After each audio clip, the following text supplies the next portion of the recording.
Hello friends, मैं हूं राकेश कुमार। आपके अपने यूट्यूब चैनल यूनियन क्लासेस में आपका स्वागत है। आज हम लोग 10th का 10 महत्वपूर्ण क्वेश्चन के बारे में चलेंगे, जो इस प्रकार है। अगर हमारे चैनल पर आप लोग नए हैं तो सब्सक्राइब करें और बेल आइकन को दबाना मत भूलें। चलिए हम लोग चलते हैं फर्स्ट क्वेश्चन की ओर। सबसे फर्स्ट क्वेश्चन कहता है, निम्नलिखित का HCF ज्ञात करें। और HCF जो ज्ञात करना है एल्गोरिथम परिमेय से ज्ञात करना है। तो जब भी एल्गोरिथम परिमेय जब भी ज्ञात करने के लिए कहेगा तो इसको बनाने का नियम यह है कि सबसे पहले हम लोग देखेंगे इसे सबसे बड़ा वाला कौन है। यह है 135 और यह जो है से 225 है। तो सबसे बड़ा जो होता है सो बराबर के O पट्टी लिखा जाता है और जो छोटा रहता है बराबर के A पट्टी लिखा जाता है। तो सबसे छोटा जो है से 135 है और बड़ा जो हो जाएगा 225 है। इसको हम लोग भाग विधि से भी बना सकते हैं और किस तरह से भाग विधि से बना सकते हैं वो भी देखिए। क्या किया जाएगा, जैसे 135 में हम लोग भाग देंगे 135 से 225 में। इसको अगर हम लोग भाग देते हैं तो एक मर्तबे लग जाएगा कितना, 135। अब इसको हम लोग घटाएंगे तो हो जाएगा, अगर इसको घटाएंगे तो 0 हासिल ले लेंगे तो ये हो जाएगा 9, ये हो जाएगा क्रॉस। यानी कि 135 के अगर एक बार पढ़ते हैं तो आता है कितना, 135 और माइनस करते हैं तो 90। अब इसको हम लोग क्या कर सकते हैं, ध्यान दीजिएगा। 135 गुने क्या करेंगे 1 और प्लस में करना कितना 90 ऐड करना पड़ेगा। ध्यान दीजिएगा। अब इसको क्या करना पड़ेगा, जो सबसे इसमें बड़ा है। अब जैसे 135 है तो 135 में हम लोग भागा देंगे कितना से, 90 से। जो शेषफल जो आता है ना उसी से भाग दिया जाता है, ठीक है।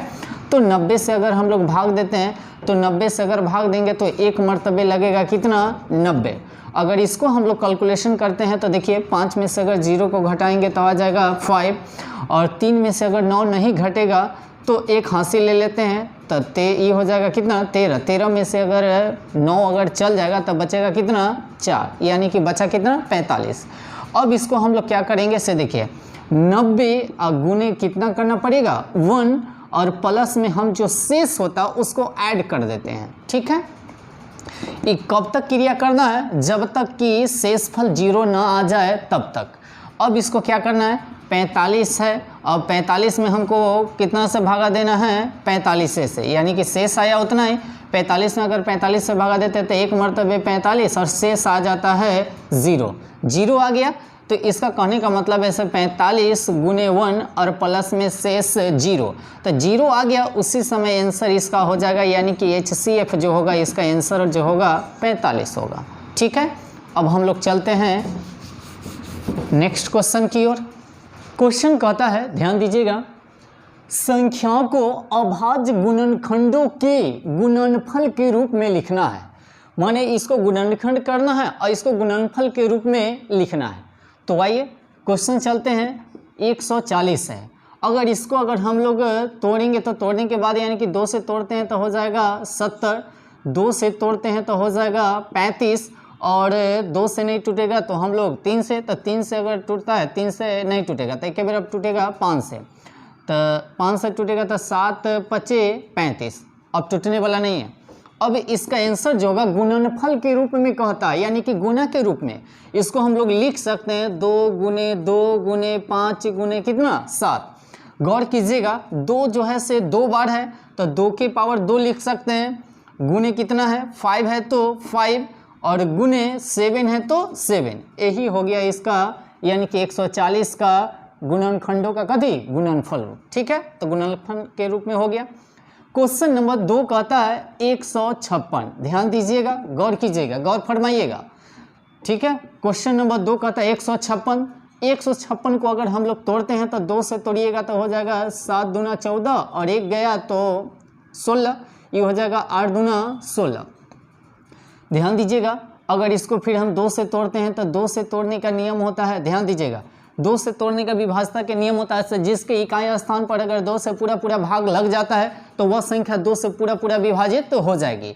और 3 से कटने का नियम होता है, इससे अगर किसी भी संख्या को ऐड कीजिए और ऐड करने के बाद अगर 3 से अगर पूरा पूरा कट जाता है तो वह संख्या जो होगा 3 से पूरा पूरा कट जाएगी, ठीक है।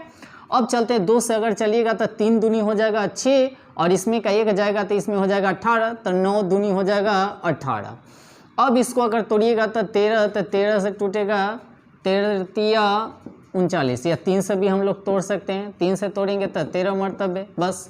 अब इसको हम लोग क्या करेंगे, कहता है गुणनफल के रूप में लिखने के लिए, तो 2 गुने 2 गुने 3 गुने हो जाएगा 13।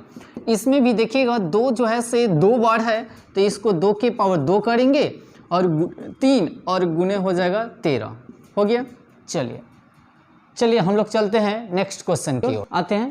कहता है ध्यान दीजिएगा 26 और 91 का एलसीएम एवं एचसीएफ गुणनखंड विधि से ज्ञात करना है। ठीक है, हम लोग बच्चे में जो पढ़े थे वह विधि हम लोगों को अप्लाई नहीं करना है। ठीक है, चलिए आइए किस तरह से बनेगा गुणनखंड विधि। सबसे पहले जब भी ऐसे कहेगा तो इसको हम लोग क्या करेंगे, गुणनखंड निकाल लेंगे। जैसे 26 से, तो 26 को अगर हम लोग तोड़ते हैं 2 से तो हो जाएगा 13, और 13 से अगर निकालते हैं तो 1 मरतबे, बस खत्म। और 91 को अगर निकालिएगा तो ये हो जाएगा 13, 13 91, 13 91, या 7 से लगाइएगा तो 7 से हो जाएगा, छोटा अंक से लगाया जाता है तो ये हो जाएगा 13, और इसको 13 से लगाइएगा तो 1 मरतबे, खत्म।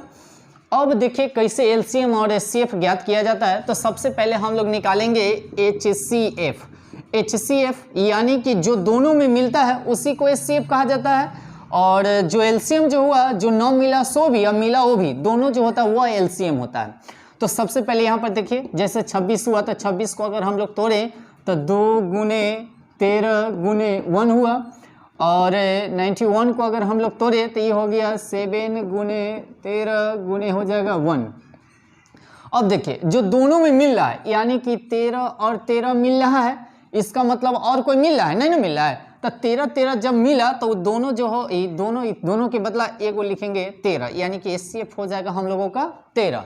अब हम लोग चलेंगे एलसीएम की ओर।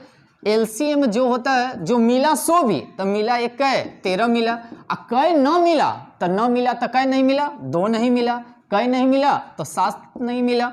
अब सबको हम लोग गुना करेंगे तो हो जाएगा कितना, 13 दूनी 26, और 26 में अगर हम लोग मल्टीप्लाई कर देते हैं कैसे, 7 से। गौर से देखिएगा, मल्टीप्लाई भी करना एक बताएंगे, ना होगा तो नेक्स्ट वीडियो में जो शॉर्ट ट्रिक कैसे गुना किया जाता है। तो 7 में 6 से गुना कीजिएगा तो 7 6 42 के हो जाएगा कितना, 2। उसके बाद हासिल आप लोगों का हो जाएगा 4, 7 दूना 14, 14 4 हो जाएगा कितना, यानी कि 18,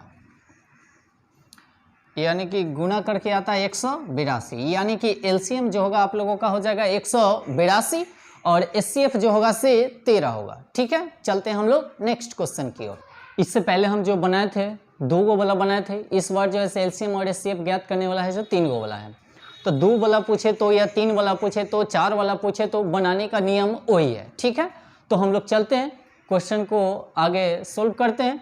आइए ध्यान दीजिएगा, अब 12 है तो 12 को भी हम लोग क्या करेंगे, तोड़ेंगे। 12 को अगर हम लोग तोड़ते हैं तो 2 से तोड़ेंगे तो 6, 2 से तोड़ेंगे तो 3, और 3 से तोड़ेंगे तो 1। अब इससे ज़्यादा नहीं टूटने वाला है। ठीक है, क्वेश्चन चलते हैं। इसी में 15 है तो 15 को तोड़िए, तो 2 से नहीं टूटेगा बल्कि 3 से टूटेगा। 3 से टूटेगा क्या मरतबे, 5, फिर 5 से तोड़िएगा तो 1 मरतबे।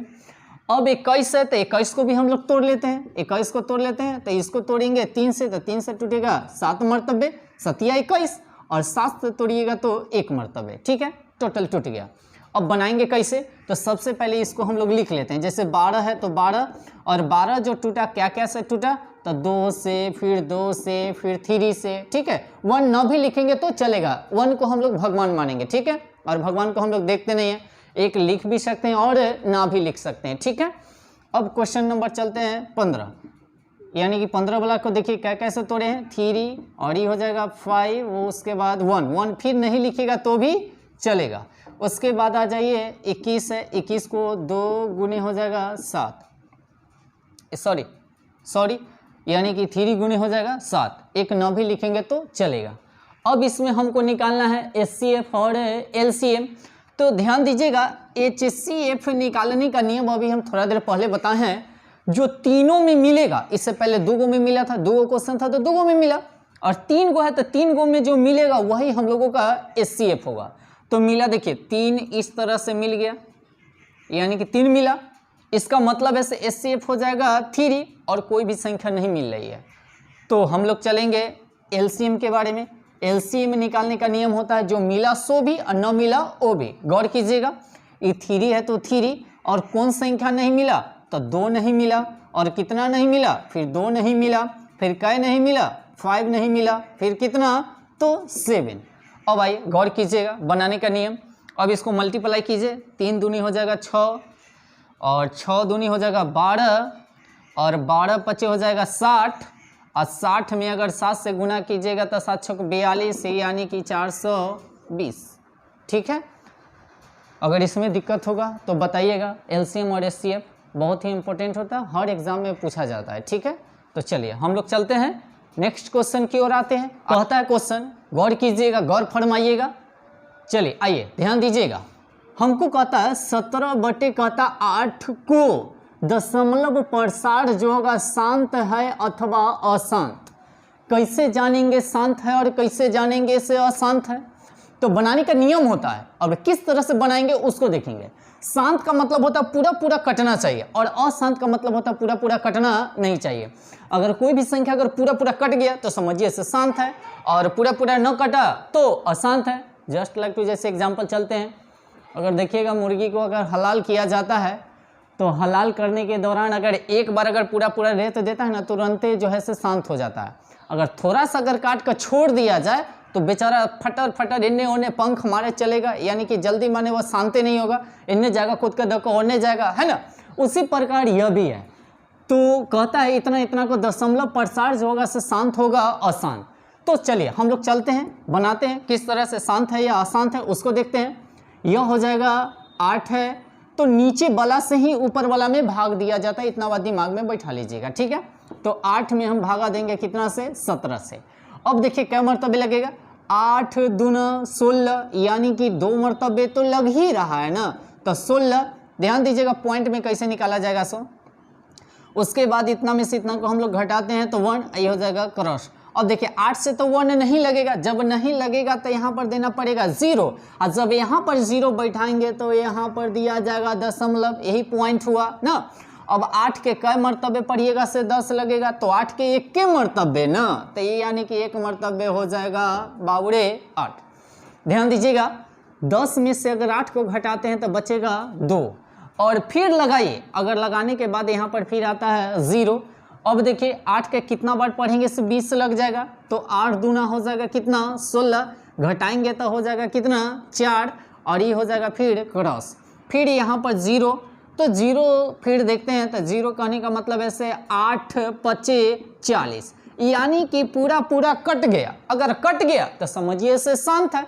इसका दूसरा भी मेथड होता है, हम बता देंगे क्या होता है। जब बट्टा वाला अगर 8 है ना, तो 2 और 5 से अगर देखिएगा अगर कट जा रहा है तो समझिएगा सो अशांत है, और 2 और 5 से नहीं कटेगा तो समझिएगा से अशांत है। 2 या 5 माने कोई एक ही से, ना तो दोनों से कट रहा है तो और ठीक है। ठीक है, चलिए आइए, तो यह जो हो गया शांत हो गया। ठीक है, अब आगे चलते हैं हम लोग नेक्स्ट क्वेश्चन। क्वेश्चन कहता है, ध्यान दीजिएगा, सिद्ध करने वाला है।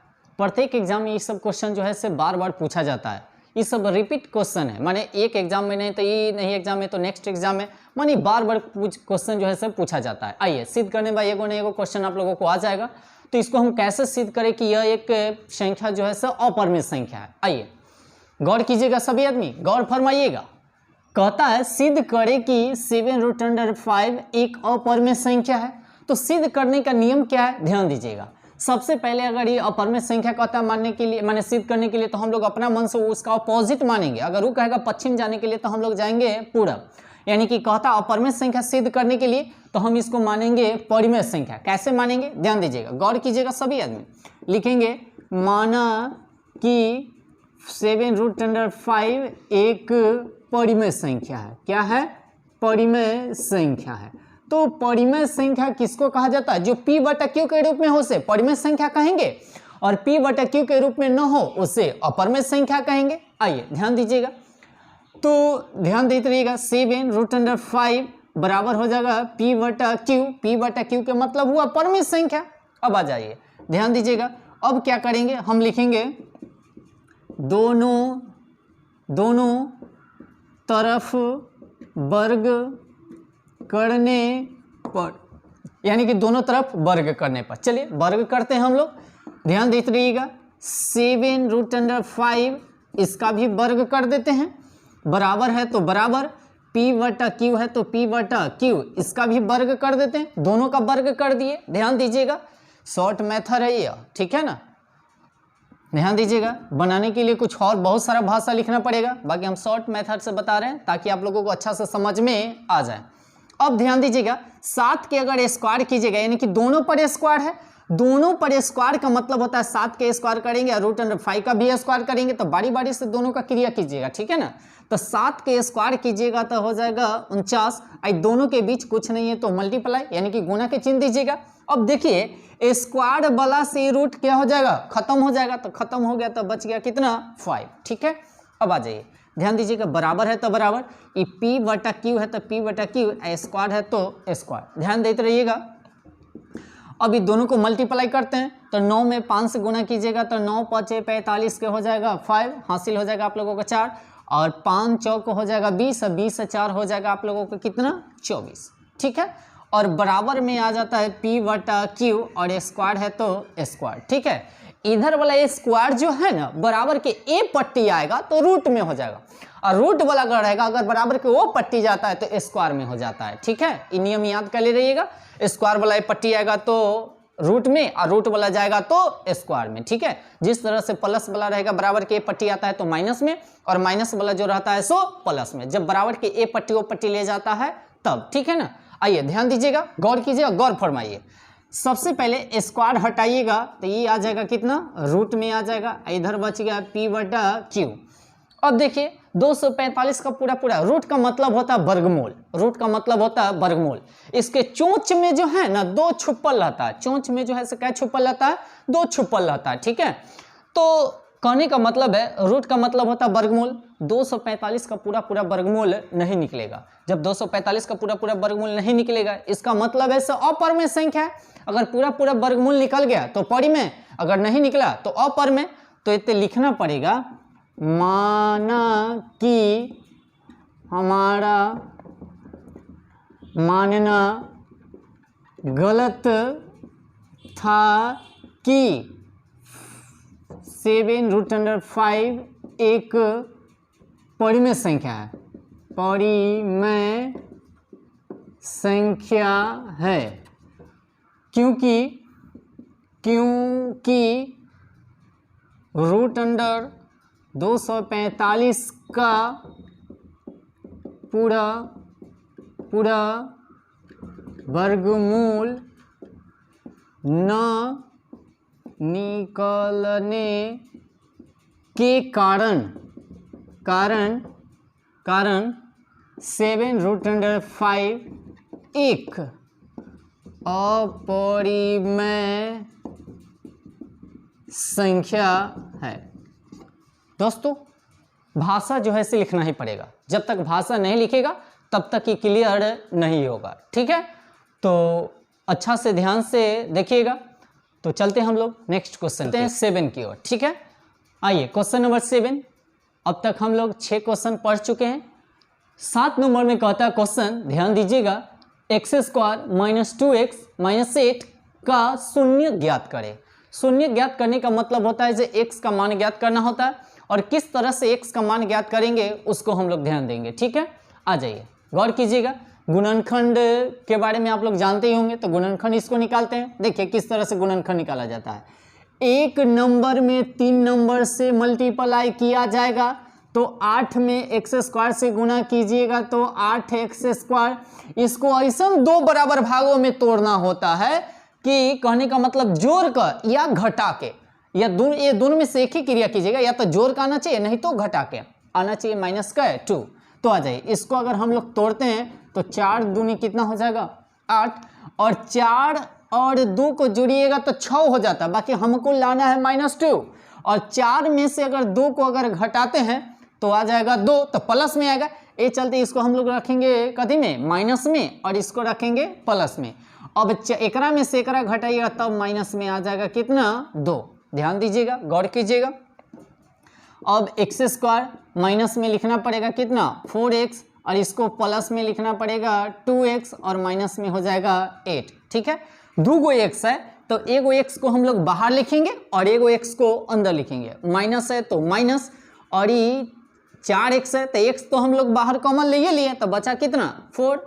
ध्यान दीजिएगा यहाँ पर प्लस है तो प्लस, 2 है तो 2, और ये जो है ब्रैकेट में आ जाएगा x। अब देखिए प्लस और माइनस हमेशा होता है माइनस, दो रकम रहेगा तो माइनस और एक रकम रहेगा तो प्लस। ठीक है, ध्यान दीजिएगा। अब 2 के कितना बार हम लोग पढ़े से 8 आ जाएगा तो 4 मरतबे। अब ये गुणनखंड हमारा सही है कि गलत कैसे जांचेंगे, तो ये दोनों अगर घर वाला अगर समान आ जाता है तो हमारा गुणनखंड सही होता है, अगर समान नहीं आता है तो हमारा गुणनखंड गलत होता है। ये जांचने का नियम है। ठीक है, आइए गौर कीजिए। अब एक बार घर वाला को लिखा जाएगा और एक बार जो है से बाहर वाला के लिखा जाता है, तो बाहर वाला हो जाएगा x + 2। ध्यान दीजिएगा, गौर कीजिएगा। अब इसको हम क्या करेंगे, x - 4 = 2 हो जाएगा 0। अब ध्यान दीजिएगा x बराबर अगर ये माइनस में है तो बराबर की ओ पट्टी जाता है तो प्लस में हो जाता है। ठीक है, ध्यान दीजिएगा x + 2 = 0, और x बराबर ही प्लस में है तो बराबर की ओ पट्टी जाएगा तो माइनस में हो जाएगा 2। ठीक है, तो इसका शून्यक जो होगा कितना कितना हो जाएगा, एक 4 होगा और एक होगा -2 होगा। ठीक है, और जांचने के लिए कहता था फिर अलग नियम हो जाता उसका। चलिए हम लोग चलते हैं नेक्स्ट क्वेश्चन की ओर, 8 की ओर आते हैं। कहता है क्वेश्चन, ध्यान दीजिएगा, द्विघात बहुपद ज्ञात करना है जिसका शून्यकों का योग तथा गुणनफल जो है हमको क्रमशः दे दिया है √2 और दे दिया 1/2। तो बहुपद ज्ञात करने के लिए सबसे पहले हमको एक फार्मूला का ज़रूरत होता है, उस फार्मूला को पहले हम लोग देख लेते हैं। ध्यान दीजिएगा, सूत्र है और सूत्र को हम लोग क्या करेंगे, घर में बंद कर रखिएगा ताकि कोई चोरावे नहीं। ठीक है ना, सूत्र हो जाएगा, देखिएगा, द्विघात बहुपद बराबर होता है x²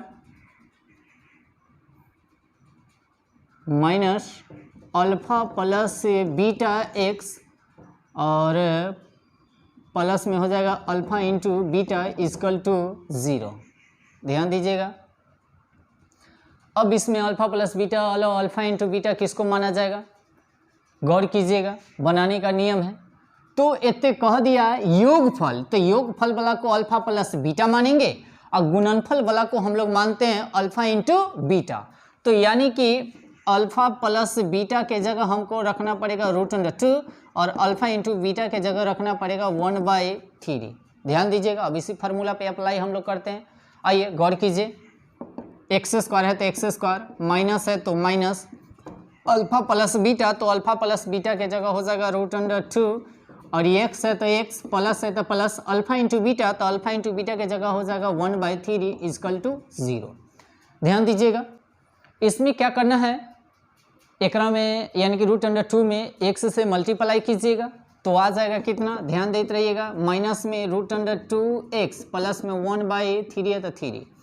अब ये बट्टा वाला है ना, शॉर्ट ट्रिक क्या है से देखिए कैसे गुना कीजिएगा। 3 में अगर x² से गुना कीजिएगा तो 3x², अगर एकरा में का से गुना करते हैं तो 3√2x और प्लस में 1 = 0। यही आप लोगों का हो गया क्या, बहुपद। ठीक है, तो फार्मूला को हमेशा क्या कीजिएगा, इसको बंद कर रखिएगा ताकि कोई चोरावे नहीं। ठीक है, आइए नेक्स्ट क्वेश्चन की हम लोग चलते हैं की ओर। कहता है पहली संख्या 40 है, दूसरी संख्या 60 है और लसा बराबर हमको दे दिया 12, तो हमको निकालना है मौसा। ठीक है, तो मौसा निकालने के लिए कहेगा तो मौसा बराबर फार्मूला होता है, ध्यान दीजिएगा, है ना, सूत्र से चलेंगे। सूत्र सभी आदमी याद करके रखिएगा, यानी कि मौसा, तो मौसा बराबर हो जाएगा पहली संख्या गुने दूसरी संख्या, पहली संख्या गुने दूसरी संख्या। और बट्टा में क्या कीजिएगा, अगर मौसा पूछे तो बट्टा में लौसा, लौसा पूछे तो बट्टा में मौसा। ठीक है ना, आ जाइए, तो ये हो जाएगा लौसा। ध्यान दीजिएगा, पहली संख्या जो है से 40 है और दूसरी संख्या जो है से 60 है और लौसा जो है से दे दिया हम लोगों को कितना, 12। अब देखिए 12 × 5 = 60, यानी कि 5 मरतबे कट जाएगा और 5 चौक हो जाएगा 20, यानी कि मौसा बराबर हो जाएगा कितना, 200।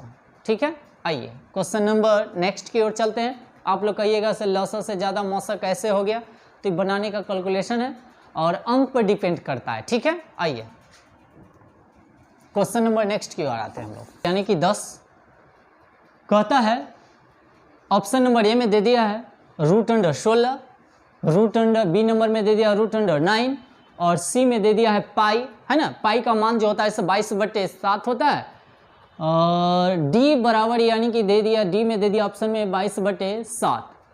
तो कहता है इनमें से अपरिमेय संख्या कौन सी है, तो परिमेय का मतलब होता है जो पूरा पूरा वर्गमूल निकलना चाहिए और P/Q के रूप में होगा तो परिमेय संख्या होगा, या कोई भी संख्या को अगर पूरा पूरा अगर भाग अगर लग जाता है किसी संख्या से अगर भाग देते हैं तो वह भी संख्या परिमेय संख्या होगा। अब देखिए √16 है, ऑप्शन नंबर ए देखिए √16, तो 16 का वर्गमूल निकालिएगा तो 4, इसका मतलब है पूरा पूरा वर्गमूल निकल गया, इसका मतलब है परिमेय संख्या। बी नंबर में कहता है √9, अब 9 का भी वर्गमूल निकालिएगा तो हो जाएगा 3, इसका भी वर्गमूल निकल गया, इसका मतलब ये भी परिमेय संख्या है।